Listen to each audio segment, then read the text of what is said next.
Hello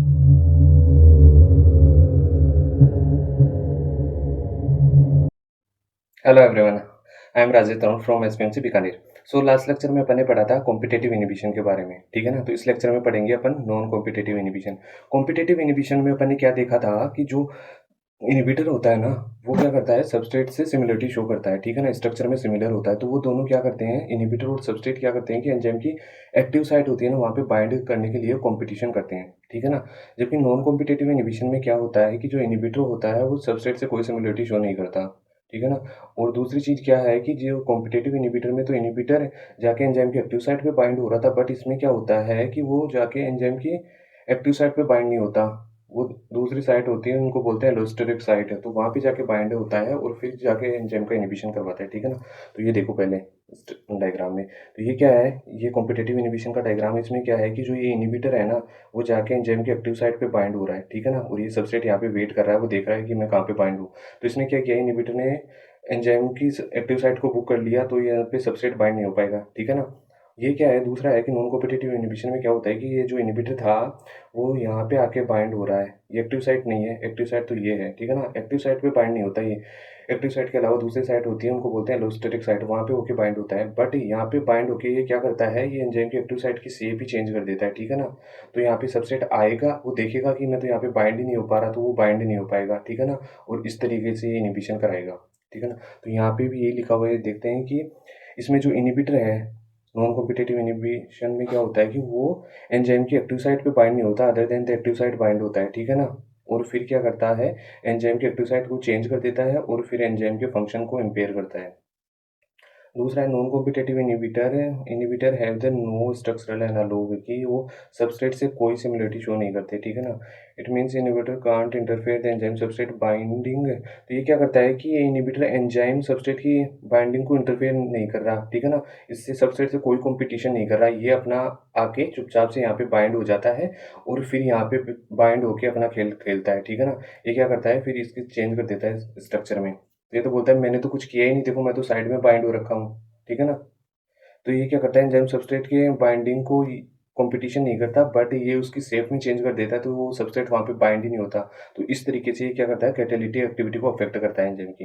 एक बार read कर लेना आप इसको। एग्जाम्पल है इसके, हैवी मेटल पॉइजनिंग हो गए, सल्फर ड्रग हो गए। हैवी मेटल पॉइजनिंग में क्या होता है, ये देखो पहले एग्जाम्पल से, कि ये हैवी मेटल हो गई, मान लो ये मरकरी है। हैवी मेटल में क्या होता है कि हैवी मेटल एंजाइम के सल्फर हाइड्रल ग्रुप होते हैं ना, इनसे बाइंड करके ये एक कॉम्प्लेक्स बना लेती है, ठीक है ना। तो ये कॉम्प्लेक्स क्या होता है, तो ये हो गया, ये क्या हो गया, तो ये एंजाइम था, तो ये एंजाइम से बाइंड होकर एंजाइम को इनएक्टिव कर दिया एक तरीके से, ये किसी रिएक्शन में काम ही नहीं आ सकता अब, ठीक है ना। तो क्या करते हैं अपन इस कंडीशन में, ये मान लो हैवी मेटल पॉइजनिंग होगी, किसी ने पॉइजन ले लिया, तो इसमें हैवी मेटल आ गए, तो वो क्या करेंगे, अपनी बॉडी में जो एंजाइम थे उनसे बाइंड होके उन एंजाइम को बुक कर लेंगे, ठीक है ना। उनको रिएक्शन नहीं करने देंगे, तो अपनी बॉडी में वो डिफॉर्मिटी या कोई भी प्रॉब्लम होने लग जाएगी, डिफॉर्मिटी नहीं बोल सकते, प्रॉब्लम होने लग जाएगी अपनी बॉडी में। तो इसके ट्रीटमेंट के लिए क्या करते हैं, इसके ट्रीटमेंट के लिए अपन क्या करते हैं, चिलेटिंग एजेंट यूज करते हैं, चिलेटिंग एजेंट्स यूज करते हैं, ठीक है ना। तो इसके इसमें क्या यूज करते हैं, हेवी मेटल में यहाँ पे अपन क्या करते हैं, डाइमर कैप्रोल, डाइमर कैप्रोल यूज करते हैं, ठीक है ना यहाँ पे। तो डाइमर कैप्रोल में क्या होता है कि दो सल्फर हाइड्रल ग्रुप होते हैं, दो होते हैं यहाँ पे, तभी इसका नाम है, डाई से स्टार्ट हो रहा है, डाई। तो ये क्या करते हैं, ये हैवी मेटल क्या होती है, सल्फर हाइड्रल ग्रुप से बाइंड करती है, तो इसको ये अगर ये ग्रुप और कहीं से मिल जाए तो ये वहाँ पे बाइंड हो जाएंगी। तो अगर मान लो ये डाइमर कैप्रोल से सल्फर हाइड्रल ग्रुप मिल रहा है, तो ये हैवी मेटल क्या करेगी, इससे बाइंड हो जाएगी, ठीक है ना। ये बाइंड हो जाएगी और ये क्या बनाएगी, ये बनाएगी मेटल डाइमर कैप्रोल, कैप्रोल कॉम्प्लेक्स बनाएगी। तो ये कॉम्प्लेक्स क्या होता है, यूरिन के थ्रू इजीली एक्सक्रीट आउट हो सकता है, यूरिन, यूरिन के थ्रू, यूरिन के थ्रू इजीली एक्सक्रीट आउट हो सकता है। तो बॉडी में क्या होगा, हैवी मेटल आए थे ना जो, उनकी कंसंट्रेशन ऐसे कम हो जाएगी, ठीक है ना। हैवी मेटल कंसंट्रेशन रिड्यूस हो जाएगी, ठीक है ना, इस तरीके से। तो इसको क्या करते हैं, हैवी मेटल पॉइजनिंग में चिलेटिंग एजेंट यूज करते हैं, जो क्या करता है, सल्फर हाइड्रल ग्रुप होता है वो हैवी मेटल से बाइंड होता है और ये कॉम्प्लेक्स बनाता है, और ये कॉम्प्लेक्स यूरिन के थ्रू इजीली एक्सक्रीट आउट हो जाता है, ठीक है ना। तो ये था इसमें। अब इम्पोर्टेंट पॉइंट अपने कॉम्पिटिटिव इनहिबिशन में भी पढ़ा था। उसमें क्या था, कॉम्पिटिटिव इनहिबिशन में क्या था कि कॉम्पिटिशन बढ़ रहा था, तो क्या हो रहा था, कमीनापंथी बढ़ रही थी, तो Km क्या हो रहा था, बढ़ रहा था। और Vmax क्या था उसमें, नो चेंज। और यहाँ पे क्या है कि Km अनचेंज है और Vm क्या हो रहा है, डिक्रीज हो रहा है। तो अपन को ऐसे पता करते हैं तो कि दोनों में से एक चीज़ चेंज होएगी, एक क्या रहेगी, अनचेंज रहेगी। तो कॉम्पिटिटिव में क्या हो रहा था, कंपटीशन बढ़ रहा था तो कमीनापंथी बढ़ रही थी, तो Km बढ़ रहा था, ठीक है ना, Vmax सेम था। और नॉन कॉम्पिटिटिव में क्या है कि Km कंपटीशन है ही नहीं तो कमीनापंथी होगी नहीं, तो क्या रहेगा, ये अनचेंज रहेगा। तो दूसरा चेंज होगा इसमें, Vmax चेंज होगा, तो Vmax या तो बढ़ेगा या कम होगा, ठीक है ना।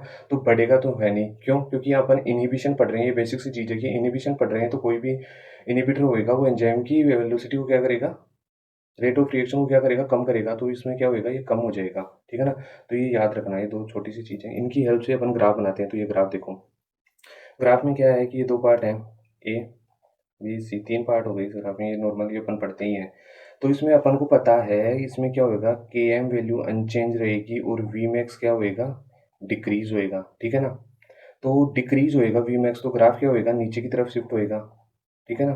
तो इस तरीके से ग्राफ आएगा और इसमें क्या है, Km क्या है, सेम है, सेम है Km, ठीक है ना।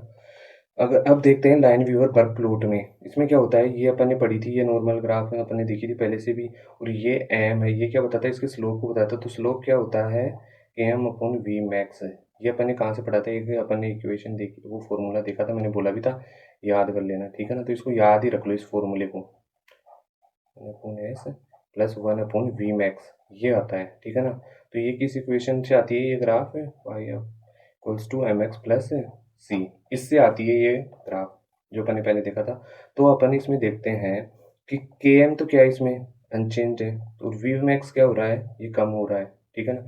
ये कम होगा तो ये ओवरऑल पूरा क्या होएगा, बढ़ेगा। ये बढ़ेगा मान लो तो स्लोप बढ़ेगा, इसका स्लोप बढ़ेगा तो क्या है, ऊपर की तरफ शिफ्ट होएगी ये ग्राफ। तो इससे पता चल रहा है कि ग्राफ तो ऊपर की तरफ शिफ्ट होगी, ये तो पता चल गया। दूसरा है, अपन को पता है कि इसमें Km क्या है, अनचेंज है, Km में चेंज नहीं हो रहा, ठीक है ना। Km चेंज नहीं हो रहा तो ये लाइन जाके कहाँ पे मिलेगी, जहाँ पे वो पहले वाला ग्राफ मिल रहा था वहीं पे मिलेगी। दूसरा अपन ने देखा कि Vmax क्या हो रहा है, Vmax क्या हो रहा है, डिक्रीज हो रहा है। Vmax डिक्रीज होएगा तो ये ओवरऑल पूरा क्या होएगा, इंक्रीज होएगा। ये इंक्रीज होएगा तो किधर, ऊपर की तरफ शिफ्ट होएगा, ठीक है ना, ऊपर की तरफ शिफ्ट होएगा। तो यहाँ से ये एक लाइन जाके यहाँ से ऐसे जाएगी और यहाँ पे जाके मिलेगी, ठीक है ना। तो ऐसे ग्राफ आएंगे इसके नॉन कॉम्पिटिटिव। अब देखते हैं अपन सुसाइड इनहिबिशन। सुसाइड इनहिबिशन भी एक अलग से शॉर्ट नोट आ जाता है, ठीक है ना, ये भी इंपॉर्टेंट है। सुसाइड इनहिबिशन क्या होता है, ये एक टाइप का क्या होता है, specialised form of the irreversible inhibition होता है। ये स्पेशल टाइप का इरिवर्सिबल इनहिबिशन होता है। इसमें क्या होता है कि जो ओरिजिनल इनहिबिटर होता है ना, वो क्या होता है, रिवर्सिबल कॉम्पिटिटिव इनहिबिटर होता है, ठीक है ना। बट उसमें बाद में कुछ चेंज होते हैं और चेंज होके वो क्या होता है, मोर पोटेंट और इरिवर्सिबल इनहिबिटर में चेंज हो जाता है, ठीक है ना। तो इसको देखते हैं। इसका एक बेस्ट एग्जांपल है एलोप्यूरिनोल, गाउट वगैरह में आता है। तो गाउट क्या होता है, सबसे पहले वो देखते हैं। तो प्यूरिन मेटाबॉलिज्म होती है ना, प्यूरिन मेटाबॉलिज्म होती है, प्यूरिन मेटाबॉलिज्म होती है। तो उसमें क्या होता है कि यूरिक एसिड की सिंथेसिस होती है, प्यूरिन मेटाबॉलिज्म होता है। तो इसमें क्या बनता है, हाइपोजेंथिन बनता है। ये बना हाइपोजेंथिन। हाइपोजेंथिन किस में चेंज होता है, जेंथिन में। और ये जेंथिन किस में चेंज होता है, यूरिक एसिड में। और ये यूरिक एसिड क्या होता है, बाद में बॉडी में एक्यूमुलेट हो जाता है। ये एक्सक्रीट, नॉर्मली तो क्या होता है, एक्सक्रीट आउट हो जाता है यूरिन के थ्रू। बट क्या होता है कुछ केस में कि ये एक्यूमुलेट होने लग जाता है बॉडी में, तो क्या होता है, जॉइंट्स में एक्यूमुलेट हो जाता है ये। तो वहाँ पे पेन और इन्फ्लामेशन कोज करता है, ठीक है ना। तो उसको बोलते हैं गाउट। और ये रिएक्शन किसके थ्रू होती है, ये मान लो ये है ना, हाइपोजेंथिन। तो ये करवाता है जेंथिन ऑक्सीडेज, इस रिएक्शन को। और इस रिएक्शन को भी ये सेम एंजाइम ही करवाता है, ठीक है ना। तो क्या हुआ कि प्यूरिन मेटाबॉलिज्म हुई, यूरिक एसिड की सिंथेसिस हुई। और नॉर्मली तो क्या होता है, यूरिन के साथ एक्सक्रीट आउट हो जाता है। बट किस एबनॉर्मल कंडीशन में, गाउट की कंडीशन में क्या होता है, ये बॉडी में एक्यूमुलेट हो जाता है जॉइंट्स में। और क्या करता है, पेन कोज करता है, पेन इन्फ्लामेशन कोज करता है। तो उसके ट्रीटमेंट के लिए ड्रग ऑफ चॉइस क्या है, इसके ट्रीटमेंट के लिए एलोप्यूरिनोल ड्रग ऑफ चॉइस है, ठीक है ना। तो ये एलोप्यूरिनोल क्या करती है, ये इसका इनहिबिशन करवाती है, ठीक है ना। जेंथिन ऑक्सीडेज का क्या करवाती है, इनहिबिशन।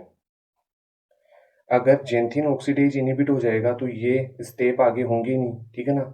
ये हाइपोजेंथीन जेंथीन में चेंज नहीं होगा, जेंथीन यूरिक एसिड में चेंज नहीं होगा, ठीक है ना। तो यूरिक एसिड की सिंथेसिस क्या हो जाएगी, प्रोडक्शन कम हो जाएगा, तो उससे गाउट में क्या मिलेगा अपन को, रिलीफ मिलेगा, ठीक है ना।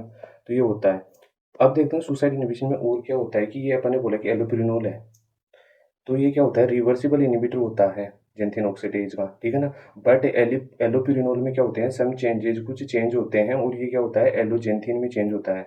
एलोजेंथिन में चेंज होता है, तो ये क्या हो, मोर पोटेंट इनहिबिटर में चेंज होता है, जो कि इरिवर्सिबल इनहिबिटर होता है जेंथिन ऑक्सीडेज का, ठीक है ना। तो यही है, ये क्या काम है, सुसाइडल इनहिबिशन, सुसाइड इनहिबिशन का काम है ये। तो वो क्या करवाता है, लेस पोटेंट, क्या था एलोपिरिनोल, क्या था, लेस पोटेंट था, लेस पोटेंट इनहिबिटर था, तो उसको मोर पोटेंट इनहिबिटर में चेंज कर दिया, ठीक है ना। तो ये करता है एलोपिरिनोल, ठीक है ना। तो बस इतना ही था इस लेक्चर में। अपन ने देख लिया नॉन कॉम्पिटेटिव इनहिबिशन, देख लिया के एम वी मैक्स, ये देख लिया, इनके ग्राफ देख लिए, और सुसाइड इनहिबिशन, सुसाइड इनहिबिशन में अलग से शॉर्ट नोट आ जाता है, ठीक है ना। तो इतना ही था इस लेक्चर में, ठीक है। थैंक यू, मिलते हैं नेक्स्ट लेक्चर में, थैंक यू।